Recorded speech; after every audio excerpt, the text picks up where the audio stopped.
parte tenemos 8 huesos en la cabeza, en el cráneo. ¿Cuántos huesos en la cara?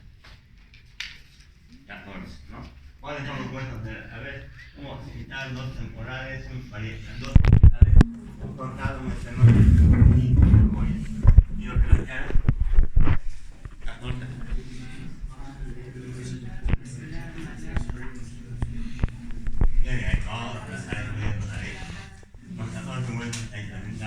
¿Por qué me sirve esto? Acuérdense de esto, porque cuando hablemos de cráneo y cabeza, ya no vamos a decir fosa a la derecha, fosa a la izquierda. Vamos a mencionar región parietal, región frontal, región occipital. Entonces, para eso estoy mostrándoles esto. No es por la cuestión de, vamos a recordar ya. No, es para que recuerden y manejemos la topografía en base a los huesos del cráneo.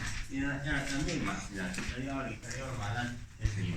Bueno, todo eso, acuérdense, es para que todo eso vayan recordando, ¿no? ¿Por qué? Porque la semiología de la cabeza no solo concierne a esta etapa. La semiología de la cabeza va desde el momento en que nace el bebé. Y para eso, acuérdense de eso también, tenemos huesos del cráneo que en un inicio no tienen una unión. Es decir, están separadas, todavía no están soldadas. A esto llamamos sutura. La que va uniendo los parietales y los occipitales se llama sutura lamboidea. La que va uniendo los dos huesos parietales es sutura sagital. Una que va como corona será una sutura coronal, que va uniendo los parietales y el frontal. En un inicio, el frontal es doble hueso, ¿no? Y eso es la sutura metópica, que se va cerrando. Y esas son las suturas. Pero no solamente tenemos las suturas, también tenemos lo que son espacios entre las suturas, como por ejemplo este espacio que se encuentra ahí entre los huesos. Todavía no hay hueso, es un espacio hueco. Si ustedes meten el dedo, pueden meter adentro y pasar hasta el cerebro, incluso, obviamente no se hace eso. Y eso se llama fontanela. Hay varios tipos de fontanelas, ¿ya? La más importante es la fontanela, que está ubicada en la parte anterior y demás. Y tenemos otros tipos de fontanelas, como por ejemplo las que están ubicadas en la parte de otra unión de huesos. Por ejemplo, ahí tenemos una unión entre los dos huesos parietales y occipitales. Tenemos la estructura lamboidea, pero ahí tenemos un espacio. Esa es la fontanela posterior. La más importante que van a definir ustedes es la que está ubicada entre el frontal y los dos parietales. Esa es la fontanela anterior. Hay estas dos fontanelas, anterolateral, posterolateral, que son las fontanelas que van a cerrar inmediatamente después de haber nacido. Se cierran esas fontanelas, ¿no?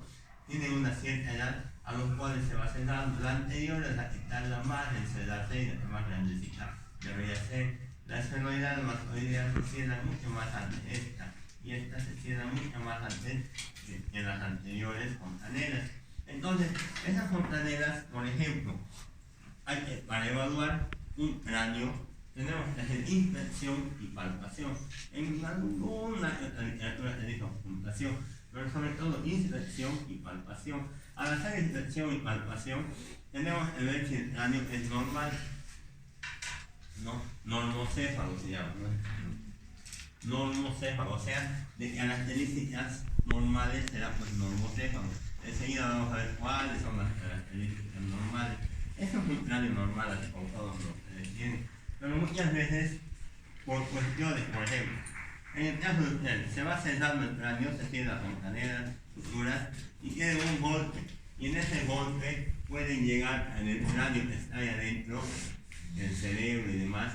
En ese golpe pueden producir un hematoma o pueden hacer edematizar todo el tejido, o sea, se va a hinchar todo el tejido cerebral, ahí se va a inflamar y eso aumenta el volumen. ¿Y por dónde va a salir? No sale pues más que por el conducto vertebral, ¿no? A nivel occipital y hacia el tronco encefálico, y es por ello que los pacientes que tienen un trauma craneoencefálico se mueren, ¿no? Porque hacen una herniación, se llama eso, y fallecen por el tema de la afectación del tronco encefálico, ¿no? Entonces, una es esa.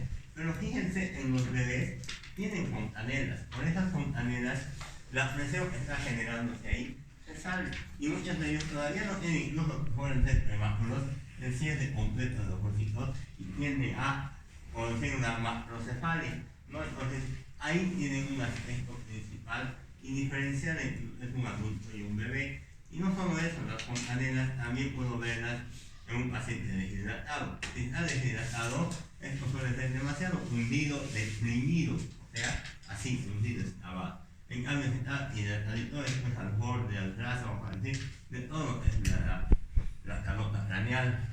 Si está con una hipertensión no craneal, un edema cerebral, un hematoma, está creciendo, obviamente va a estar abombado. Entonces, esas son las características en un niño que ustedes tienen que ver a la inspección y también la palpación de las fontanelas, ¿no? Si hablamos todavía de una persona mayor, tenemos que ver la simetría. Y de ahora en adelante ustedes vayan adecuándose de técnico simetría. ¿Por qué? Porque tengo que ver la simetría, cejas, simetría de frente, simetría de las regiones palales, simetría a nivel de los ojos. O sea, todo es simetría de ahora en adelante cuando vayan bajando el examen físico. Y cuando está todo simétrico y dentro lo normal se llama un cráneo normocéfalo. Ahí ya no, cuando hablamos de cabeza, cráneo normocéfalo, nos referimos solamente a los huesos del cráneo y no así de la cara, ¿no? Algunos de la cara no lo quieren meter, pero no es así. Entonces vemos que es simétrico y demás, pero en muchas situaciones ese perímetro, vamos a decir, ese cráneo empieza a crecer. Pero tenemos parámetros para medir el perímetro encefálico. ¿Cómo mide el perímetro encefálico? Por encima de los arcos superciliares, la región occipital, una wincha y mido nada más. Ese es medir el perímetro encefálico. Y fíjense, al igual que la talla y el peso, tiene parámetros en ciertas edades en el sexo femenino y masculino. Entonces ahí tenemos que guiarnos y no salirnos de la desviación estándar, ¿no? No salirnos de los parámetros normales, esto el perímetro encefálico, ¿no? Entonces hasta los 18 años hay aquí.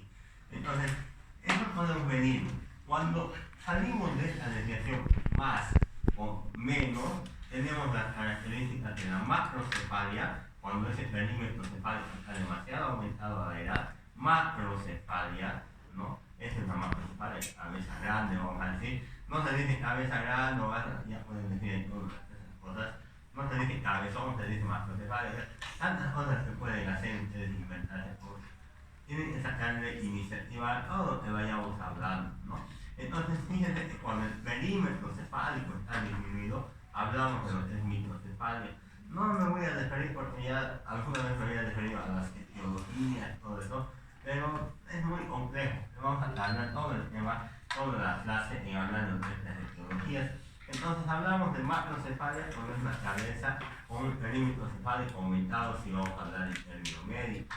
Y hablamos de microcefalia cuando se trata de un perímetro cefálico disminuido, ¿no? Esas dos tienen etiologías tanto primarias como secundarias. Sin embargo, muchas de ellas tienen que ver con el tema del líquido cefalorraquídeo y la hidrocefalia, cuando se acumula exceso de líquido cefalorraquídeo, que es el que descrito en el sistema nervioso central o en la área por donde circula, hablamos de hidrocefalia, ¿ya? Entonces, ese líquido cefalorraquídeo normalmente circula ahí por el sistema nervioso central. Es así como están viendo en la imagen, cristal de roca se llama.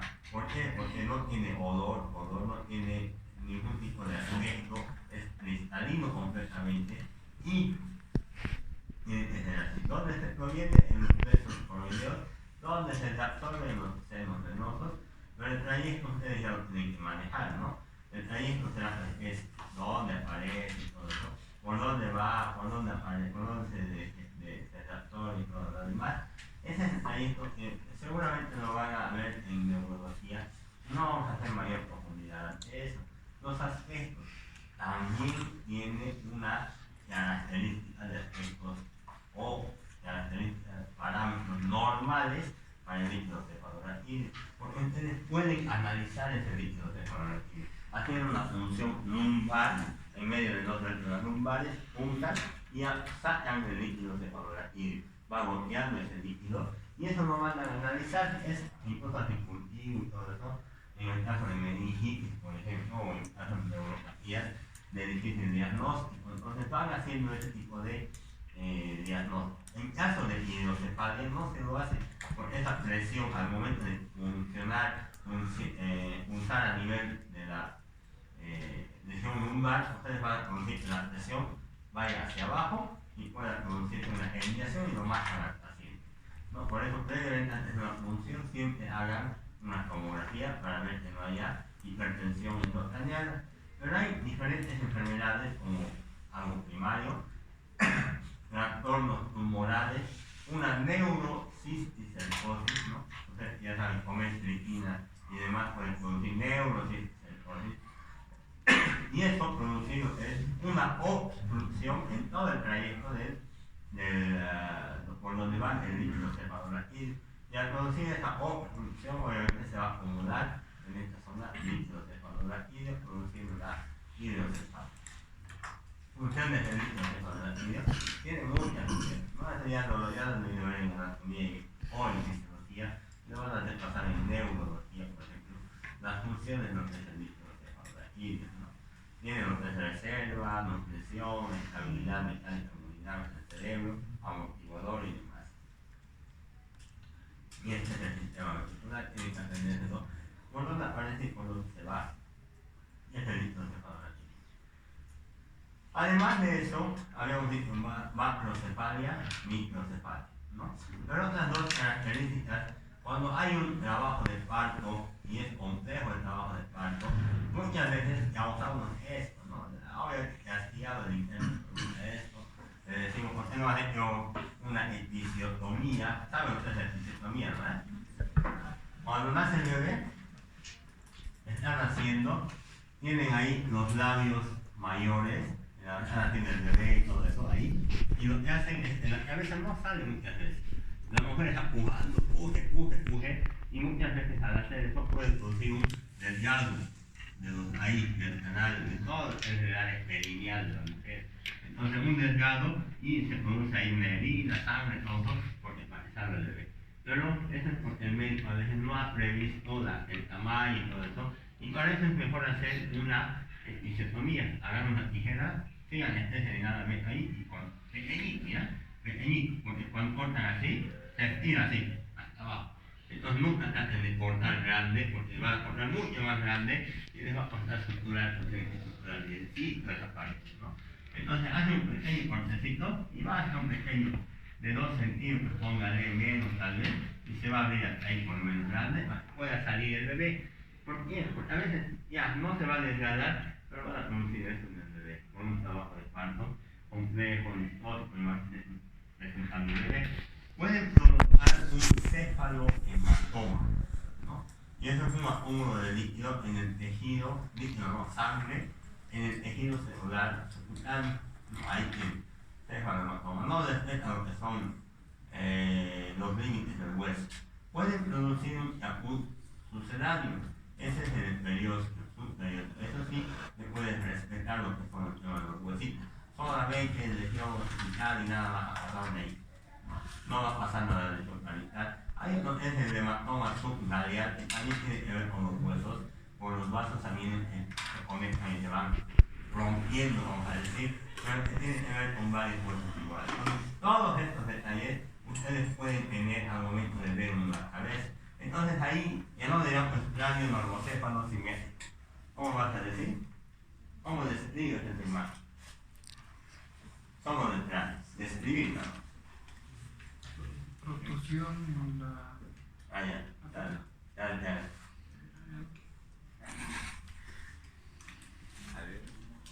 Una protrusión en la región parietal. No es salida de algo por algo. No está protruido para decir, ¿no? Porque el cráneo está ahí, vamos a decir, hasta atrás. Oye, no estamos viendo atrás, pero ahí, por lo menos, ¿cómo describiría? ¿Es un cráneo normocéfalo? No lo es. ¿Cómo es este cráneo? Pues él les veía, cuando llega a la pediatría, ya les había dicho que hay alumnos que llegan a la pediatría Y me dice, doctor, me entendí, porque no sé evoluciona un paciente italiano. Y muchos desafocadores y no sabían cómo describir. Yo les voy a enseñar lo normal y algunas cosas patológicas de la general. Pero ustedes tienen que empezar a jugarse con más cosas patológicas, ¿no? Que se van a encontrar en su vida profesional. Un cráneo asimétrico, ¿no? O un abombamiento, o un sobrelevantamiento, o una masa, una aparente masa tumoral, ya puede decir ahí en todos los casos. Pero cuando hablamos de cráneo, hablamos de hundimientos y abombamientos o sobrelevantamientos, ¿no? Entonces un abombamiento en la región parietal y del lado y temporal del lado derecho, que invade un poquito lo que está del lado, invade directamente a la región parietal, no se ve muy bien del lado izquierdo, ¿no? Nada más, eso tiene que escribir. Luego describen el cuero cabelludo, describen el cabello y todo eso en cabeza, ¿no? Ahí van a describir también, o pueden describir en panela, como directamente el cuero cabelludo o el cabello, pero eso más o menos les digo para que ustedes puedan explicarse de una manera más ética y puedan describir un cráneo. En este caso hay asimetría o un abombamiento importante en la región parietal y temporal del lado derecho, ¿no?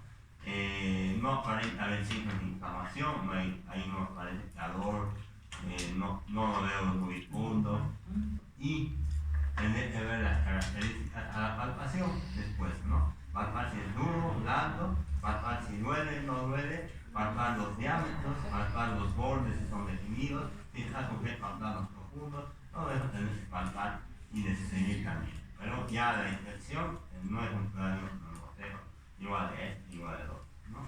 Entonces eso tiene que tratar de describir, no se complique en la vida, describa como saben nada más lo que son las teorías. Acuérdense de las estructuras, les había hablado de las estructuras que están entre hueso y hueso, ¿no? Las soldaduras, llamaban entre hueso y hueso. Muchas de estas estructuras se cierran antes del tiempo, se sueldan antes del tiempo, se apegan antes del tiempo y causan diferentes tipos de cráneo al nacer. Ejemplo, si se va cerrando esta estructura, la estructura metópica, entre los dos huesos frontales, que debería estar ahí, tenemos un cráneo. Ese hueso frontal ya no se desarrolla de manera igual como se desarrollaría como cuando están separados.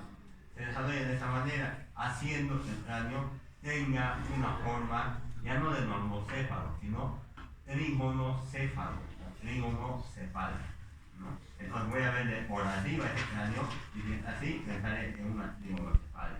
Y si pienso en una trígonocefalia, tengo que decir, se ha debido cerrar antes esta estructura metópica. Lo mismo con la escalocefalia, o también llamado dolicocefalia, ¿no? Donde la estructura a nivel sagital es la que se va a cerrar con mayor anticipación. Tenemos lo que son las estructuras coronales y la estructura tramboidea. Cuando se cierra prematuramente una estructura tramboidea, ya sea derecha o ya sea izquierda, a eso llamamos plagiocefalia. Fíjense, esa parte del cráneo está como si estuviera plano, y enseguida vamos a hablar más de esto. Plagiocefalia izquierda a posterior. Pero cuando es una anterior entre el hueso frontal y el hueso parietal, es una plagiocefalia anterior. Igual de manera vamos a tener un cráneo de diferente forma. Aquí tienen el cierre de la estructura coronal más temprano. Ahí nos vamos a generar una braquicefalia. ¿No? Entonces son tipos de cráneo que ustedes tienen que ya saber identificar y describir. No todo es normal. Y muchas veces les toca eso y dicen, ay, ¿cómo se llama? ¿Cómo se llama? ¿Cómo se llama? Y no se acuerdan de eso porque no están leyendo y no van a tratar seguro más que conocimiento de esto, ¿no? Ahí tienen un ejemplo, ¿no? Normal, plagiocefalia, braquicefalia, dolicocefalia, ¿no? Diferentes tipos de cráneo que tiene su paciente.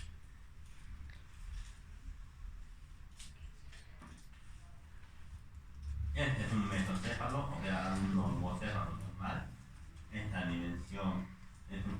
elevada la mitad, es un dolicocéfalo de género predominante y un braquicéfalo de género. Fíjense en la brachycefalia, que habíamos dicho por la estructura de la movilidad esperada. Muchas veces el bebé tiene esta característica de aplanado.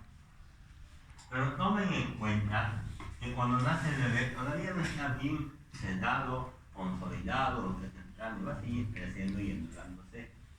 Cuando ustedes lo ponen a un bebé en una sola posición, se van a dar cuenta que esa posición, ese lado va a ser plano, va a empezar a aplanarse más y más y más. Eso vuelve a lo normal. No se va a quedar así. Pero eso es causa por la cual, o es motivo, la etiología es que un bebé está mucho tiempo en una sola posición, ¿no? Entonces ahí le dices a la mamá, cambie de posición, vaya de la izquierda a la derecha, no le deje solamente en el cúbito dorsal, ¿no? O sea, a veces esta parte es la que está plano y es porque el bebé está todo el tiempo echado de ese lado, ¿no? Entonces esas situaciones no son tan patológicas ni de asustarse, y no son porque se ha sedado tempranamente las estructuras ni nada de eso. A veces son solamente cuestiones fisiológicas que van a mejorar después de un tiempo. Tienes la pluricefalia, cranientose, eso es por ejemplo con la oxicefalia, y ahí tienes dos estructuras cerradas, la coronal y la sagital, ¿no? Ahí se ve como si fuera una pirámide otra vez así. Muy bien, no tiene mucho de repercusión después, hablar como el cabello y todo eso, pero sí ya podemos hablar de una alteración a nivel del momento del nacimiento. Microcefalia. No vamos a definirnos ya hemos visto de esto demasiado, pero hay bastantes causas, ¿no? Y esto tiene que ver con el embarazo, por ejemplo, una diabetes materna que no haya sido controlada, una baja en el azúcar, ahí tiene otro, ¿no? No está, su azúcar está baja, no se dice así, se dice hipoglicemia o está hipoglicemia para ustedes, ¿no? Entonces eso es uno. Diabetes materna, infecciones, por ejemplo, de las mujeres embarazadas puede llevar a traer esto, ¿no? A veces muchas de las mujeres por vergüenza tienen esa presión y todo y no se hacen revisar y estas infecciones producen enfermedades a nivel incluso encefálico del bebé, ¿no? El tema de una desnutrición, vitaminas y demás puede causar igual una microcefalia y otras causas más. También hay primarias o genéticas llamadas, ¿no? Y otras enfermedades sistémicas. Lo mismo para las macrocefalias. Hay enfermedades que tienen hipertensión endocraniana o de aumento del dibujo, aumenta la presión, puede tener una hidrocefalia o puede tener otro tipo de lesión, pero también tenemos sin hipertensión endocraniana, ¿no? Ahí tenemos otro, ¿no? El bebé a veces va creciendo, no es por hidrocefalia, son por otras causas que pueden estar asociadas a este tipo de pacientes, ¿no? Si vamos a hablar de anamnesis, ¿cuál es el principal motivo de consulta?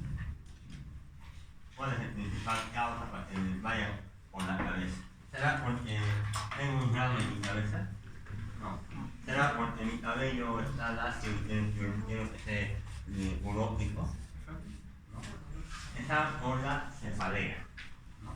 La cefalea suele ser el principal motivo de consulta y es de muchas enfermedades. ¿Por qué? Porque también puede ser considerado una enfermedad o un síntoma, ¿no? Entonces vamos a entrar por ese ladito a evaluar nuestra cabeza. Es importante determinar la edad para ver si es una cefalea primaria, secundaria, antecedentes familiares, antecedentes personales, todos ustedes saben en el examen físico o de la anamnesis, lo vamos a practicar enseguida. Pero una cefalea puede ser primaria o puede ser secundaria, ¿no? Las primarias generalmente no tienen alguna alteración estructural ni nada por el estilo, y son consideradas cuando es primaria una enfermedad. Ejemplo clásico, la migraña, la cefalea tensional y la cefalea de racimos, que vamos a hablar enseguida, ¿no? Y las cefaleas secundarias son los síntomas de otra enfermedad que ha pasado. Por ejemplo, una infección. Cuando tú tienes una infección gastrointestinal, urinaria o respiratoria, te va a hacer doler la cabeza, ¿no? Entonces, eso es secundario, una cefalea secundaria. A eso llamamos un síntoma solamente de este proceso infeccioso y va a pasar cuando pase el proceso infeccioso, ¿no? Entonces ahí tenemos alteraciones o estructurales, tóxicas o metabólicas, ¿no? Ejemplo, una infección. Ejemplo, ingesta de sustancias. Ejemplo, trastornos psiquiátricos, ¿no? Entonces tienen varias causas de una cefalea secundaria y una primaria. Y esa es la diferencia. La primaria, enfermedad, la primaria no tiene alteración estructural del sistema nervioso central, nada por el estilo. Y la secundaria es seguida o después de una enfermedad, por ejemplo, una infección, ¿no? Y es considerada la cefalea ya no como enfermedad, sino como síntoma, ¿no?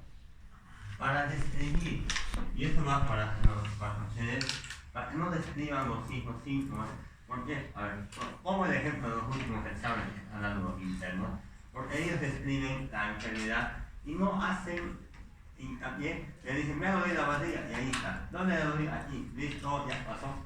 No preguntan más. Cuando tienen un signo o un síntoma, tienen que explotar a lo máximo ese síntoma. Y en la cefalea hay una consideración ahí, porque quiero que aprendan a diferenciar. No es solamente me ha dolido mi barriga y ya. Me ha dolido mi pecho y ya, no. Me ha dolido mi cabeza y ya, o sea, ahí lo dejas al aire. Dale paracetamol y ya, no. Tienen que saber desglosar o describir ese síntoma. Una de las neumotenias, y ya habíamos hablado, es el tema de Alicia, ¿no? Alicia trae las maravillas que me han dicho, por eso le da la otra temática. ¿Dónde pueden usar esta neumotenia? Pueden usar más. ¿Le duele la cabeza? Ya.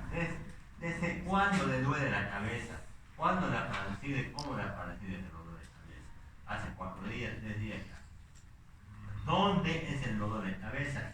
Y ahí le pueden decir, señálenme con su dedo, a ver, háganle su dedo y señálenme dónde le duele. Y si les dicen todo eso, ¿qué van a decir? ¿Cefalea? Todo le duele. ¿Cómo se describe ahí? Olo craneal. Olo, cuando es toda la cabeza, es olo craneal. Si es solo la mitad, hemicraneal, ¿no? Ahora pueden hacer por regiones, solo esa parte, región frontal, cefalea frontal.